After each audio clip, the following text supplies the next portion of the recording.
All right. So section 3.2, we're going to break it down in a couple sections or a couple parts. So part one, it's solving these systems. So we've got this technique for graphing to get the point where two lines cross that we've been working on the last couple days in 3.1.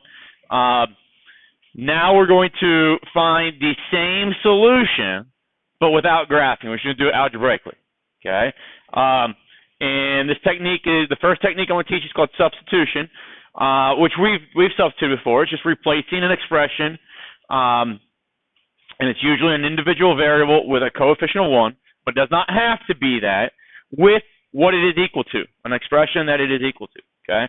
It says the goal of substitution is that when completed correctly, the resulting equation will have only one variable left over. Okay. There it says usually x, could be y, doesn't matter. But the idea is when we have two equations, and that's what we were working with on our graphs over the last couple of days, the algebraic substitution, we can't solve those equations individually, but if I substitute, it will eliminate one of the variables, and I'll be able to solve for what's remaining. Okay. So once this is recognized, we will solve the resulting equation for the remaining variable. Okay. And once you solve for the remaining variable, you substitute it back into one of the initial linear equations and solve for the other variable. So these are kind of your overarching kind of rules or procedures that you go through every single time that we solve a system using substitution. Now here are the step-by-step procedures. Okay, it says identify which variable you want to solve for, and that there is never a wrong answer there. Okay, if your person says I always solve for y, or your person says I always solve for x, that's fine. Doing it that though, pigeonholing yourself into one variable all the time can make problems that aren't necessarily difficult more difficult than they need to be. So as we go through, we'll kind of talk about, what is the most logical variable to solve the equation for. Step 2 says substitute this solved for equation into the other equation. Okay. Step 3 says solve the resulting equation for the leftover variable. Step 4 will be then to substitute your solution from step 3 into one of the initial equations. So that's one of the initial ones, means the ones that you started with. Step 5 will be then evaluate after this final substitution, and that will solve then for your remaining variable, and you write your answers as an ordered pair. Okay, so we'll go back to these steps. So those steps, again, in the overall kind of conceptual procedure, is there for you if you get stuck on a problem. Okay, I get stuck, what do I do? Go back up here, go through these steps, all right? There's two types that I'm going to talk about today. The first type is when both equations are solved for the same variable already.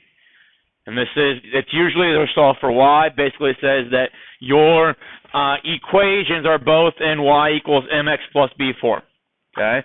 So if that's the case, okay, and remember what's going on here graphically.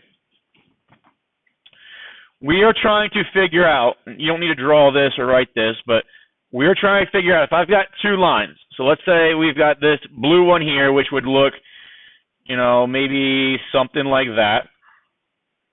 Okay. And we've got this black one here, 3x minus 5, maybe looks something,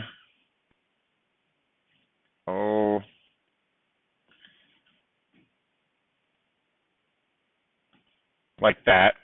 Okay. Those aren't really to scale.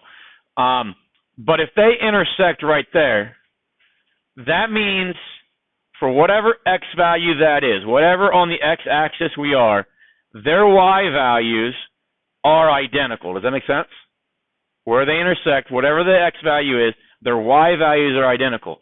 That means at that point, those two values, okay, they're numbers, I don't know what they are yet, but whatever they are, they're the same. Does that make sense? And if this is a rule, think about, like, if I say x is 1, plug 1 in right there. Does it give me a number back? If I plug 1, does it give me 5? Which is a y value, right? If I plug 1 in here, it gives me -2. Okay? So this is a rule that will give me back real numbers. Those real numbers are what goes in this position of y. If the y's are the same real number, then doesn't it make sense that the rules that generate them had to be the same? Does that make sense to everybody? So if these two y's are the same, then these two things that I highlighted have to be the same. And that's what we do in this first type of equation or set of equations. If they're both solved for y, then all you do is you take those two things and you set them equal to each other.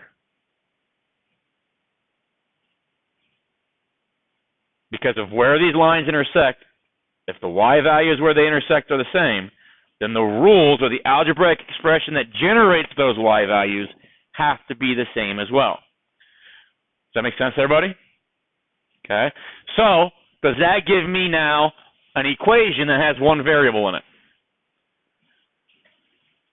If I have an equation with one variable, okay, I can solve that. So what do I need to do first? Or what is an option here for us if we want to solve this? Say it again, plus 5? So add 5 there, add 5 there, so it gives me 2x plus 8 equals 3x. And now logically it would make sense to subtract 2x from both sides, right? And you get 8 to bx. Does that make sense? Okay. Now there's other ways of solving. I could have subtracted 3 from both sides and moved the 3x to the other side. We could do that, okay? But each way you go about that, you should get x to be 8. Now, if x is 8, we want to find y. Okay. So at this point, we've finished step 3 when we found 8 here. Now it says substitute your solution from step 3 into one of the initial equations. So you're going to come back up here to either equation 1 or equation 2, and it doesn't matter. And you're going to plug 8 in. Okay, so I'm going to go back into equation 1. If I plug 8 in, I get y equals 2 times 8 plus 3. What's 2 times 8? 16 plus 3? 19. So down here we solved x was 8. Here we get y to be 19. So that was step 5. Evaluate this after final substitution. Now it says right answer as an ordered pair. Or ordered pairs go x, comma, y. Okay. You would have gotten the 19 if I would have plugged into this equation here. What's 3 times 8? 24. Minus 5 then would be still the same 19. Okay. Is that okay with everybody? Now let's do this. Let's go back to this and what we've talked about in the last couple days.